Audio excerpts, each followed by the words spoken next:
कैसे हैं आप। जैसा आप सभी जानते हैं कि हमारा जो हिस्ट्री का पहला चैप्टर चल रहा है जिसका नाम है फ्रेंच रिवॉल्यूशन, इसमें एक आज नए टॉपिक को लेकर चलते हैं। France abolish monarchy and become a republic. किस प्रकार से फ्रांस ने अपने यहाँ पर जो मोनार्ची सिस्टम था उसको समाप्त किया और किस प्रकार से उसने रिपब्लिक गणतंत्र होने का सौभाग्य प्राप्त हुआ। आज हम इसी टॉपिक पे थोड़ा चर्चा करेंगे और इसे समझने का प्रयास करेंगे।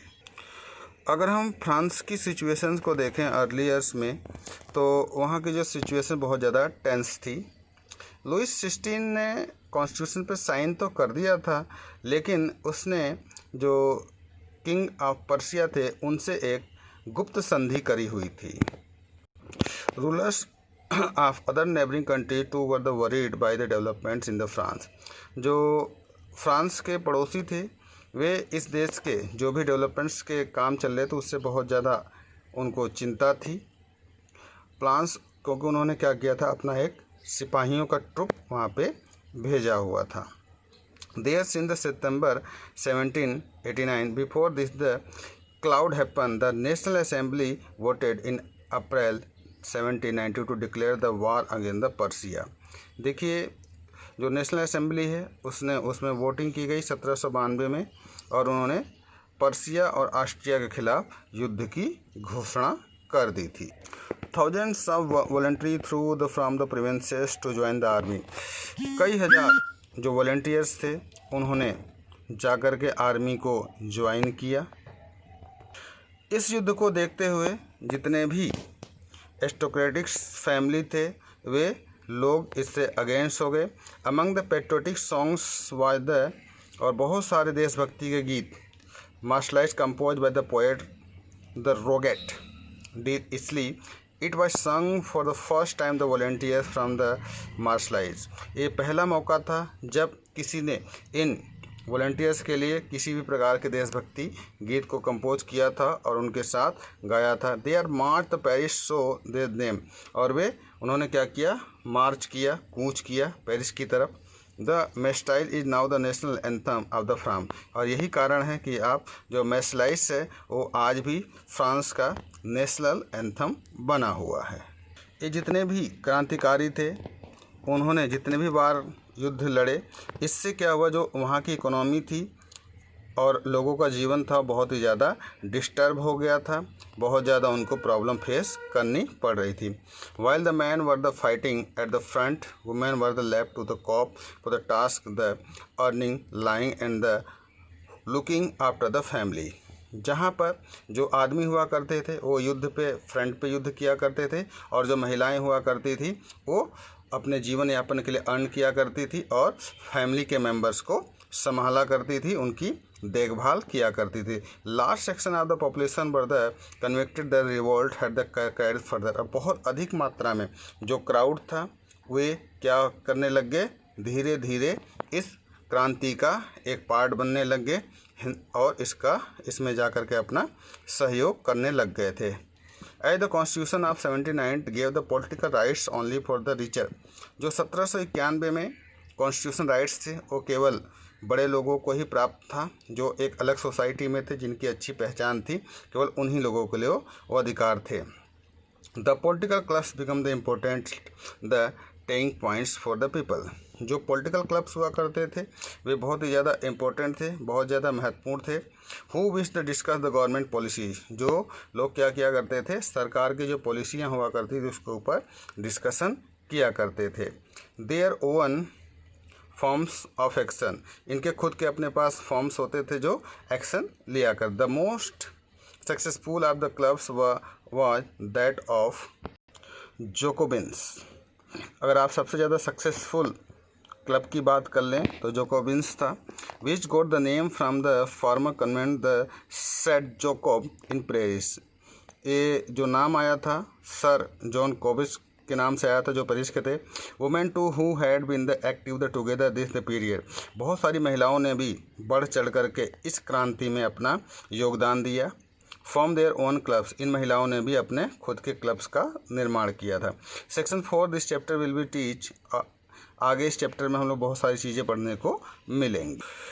जो जोकोबिन क्लब के मेंबर्स थे उनमें केवल वही लोग थे जो गरीब सेक्शन था, सोसाइटी में बहुत कम उनकी जान पहचान थी या बहुत ज़्यादा गरीब थे, वही सभी लोग इस सोसाइटी के मेंबर थे क्लब के। They include all small shopkeepers. इसके अंदर जितने भी गरीब लोग थे, चाहे वो शॉपकीपर्स ले ले, आर्टिशियन ले लीजिए, ठीक है, शू मेकर्स, पार्टी, मतलब एक प्रकार से कैसे जितने भी गरीब लोग थे, वर्कर थे, वे सभी इस पार्टी के, इस क्लब के मेंबर्स थे। इनके लीडर का नाम था Maximilian रोबेस्पियरी। A large group of among the Jacobins decided they start wearing the long striped trousers similar to those worn by the dock workers। और इस ग्रुप के लोगों ने यह डिसाइड किया कि वो भी लंबे लंबे शूज पहनेंगे, ट्राउजर्स पहनेंगे, जैसा कि डॉक के ऊपर लोग जो वर्कर्स हैं वो कार करते हुए पहनते हैं। This was to the themselves a part of the fashionable. और इस प्रकार से बाद में क्या हुआ, एक फैशन का रूप ले लेता है। Specially noble shoe were the knee breeches. और ऐसा माना जाता है कि केवल जो नोबल्स हुआ करते थे वही इतने लंबे लंबे शू या इस तरह के कपड़े पहना करते थे। It was a way of proclaiming the end of the power the wild by the wears of the knee breeches. और उनका यह मानना था कि अगर वो इस प्रकार से उनके द्वारा जैसे कपड़े पहनेंगे तो उनकी जो शक्तियाँ हैं वो समाप्त कर सकते हैं। These Jacobins come to known as the sans culottes. और बाद में जो जोकोबिन्स है वो सन क्लोटीज के नाम से जाना जाता है। Literally meaning those without the knee breeches, जिसका मीनिंग है knee breeches. Sans culottes means the word addition the red cap that the symbolise the liberty. और सिम्बल का मतलब रेड कलर की कैप है जिसका सिंबल होता है liberty. Women however were the not allowed to do so. महिलाओं को इस तरह के कपड़े पहनने की किसी भी प्रकार की कोई भी आज़ादी नहीं थी। In the summer of 1792, the Jacobins planned the instructions of the large number of the peasants who were engaged in the short supply and the high price of the food। 1792 की बात है। जोकोबिन्स ने एक प्लान बनाया कि जो लोग supply का वर्क किया करते हैं, जो शॉर्ट सप्लाई करते हैं, वे हायर प्राइजेस वसूल कर रहे थे। On the morning the August 10th they storm the place where the Tuileries in the mask the king guards held the king himself the hostage the several hours. ठीक है, तो उन्होंने क्या किया, किंग के किले की तरफ मार्च करते हैं और वहाँ पर जो बहुत सारे राजा के गार्ड्स थे उनको बंधक बना लेते हैं, कई घंटे तक उनको अपने पास रखते हैं। Later the assembly voted the importance the royal family. और बाद में क्या हुआ, जो रॉयल फैमिली थी उसने क्या किया, वोट किया और उसकी फैमिली के जो भी अधिकार थे वो ले लिए गए थे। Election were held from the now on the all man 21 year and above. ऐसे सभी व्यक्ति इलेक्शन का पार्ट बन सकते हैं जिनकी एज 21 साल से ऊपर थी। Regardless wealth go to the right to vote. और वो किसी भी प्रकार से, किसी भी तरह से, चाहे वो अमीर हो चाहे गरीब हो, उनको वोट डालने का अधिकार उनको मिल गया था। जो नई असेंबली उन्होंने प्राप्त की थी उसका एक नया नाम दिया convention. On 21 September 1792 they abolished the monarchy and declared France a republic। ये बहुत अच्छे समय की बात है। 21 सितंबर 1792 की बात है और इस दिन फ्रांस ने अपने यहाँ पर जो मोनार्ची सिस्टम है उसको समाप्त कर दिया और एक घोषणा करी कि फ्रांस एक रिपब्लिक कंट्री है, यहाँ पर भी गणतंत्र का पालन किया जाएगा। As you know the republic form the government where the people elect by the government. जैसा कि आप सभी जानते हैं, रिपब्लिक का मतलब होता है कि एक ऐसी गवर्नमेंट जिसको व्यक्ति, वहाँ के सिटीजन्स खुद अपने लिए उसका चयन करते हैं और गवर्नमेंट्स का पार्ट बनते हैं।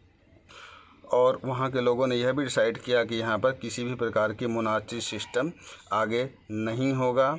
सभी लोग रिपब्लिक गणतंत्र के रूप में रहेंगे और उनके देश में जो इन्वेस्टिगेट है वो सभी के लिए इक्वल रहेगा। ठीक है, सभी लॉ को फॉलो करेंगे और सब व्यक्तियों को समान समझा जाएगा। Louis 16 was sentenced to the death by the court on the charge of the treason. देखिए, जो लुइस 16 थे उनको कोर्ट के माध्यम से डेथ मृत्युदंड दिया जाता है। On 21 January 1793 was the executed the publicly at the place de la Concorde. 21 जनवरी 1793 को पब्लिक के बीच में उनको फांसी दे दी जाती है। The queen Marie the Antoinette met with the same fate shortly after. और जो महारानी होती हैं, रानी होते मैरी एंटोनी, वो कुछ समय बाद आकर के कुछ समय के बाद वो आकर के उनसे मिलती हैं और उसके बाद वो भी अपना सत्ता छोड़ देती हैं। तो इस प्रकार से देखते हैं बच्चों, तो वहाँ पर जो फ्रांस के अंदर क्या है, रिपब्लिक, गणतंत्र की स्थापना होती है। तो ओके स्टूडेंट्स, आज के लिए इतना ही। कल फिर एक नए टॉपिक्स को लेकर चलेंगे, the rise of the terror. ये फ्रांस रिवॉल्यूशन का एक अहम पार्ट है, इसको भी समझने का हम लोग कल प्रयास करेंगे। Okay students, bye bye.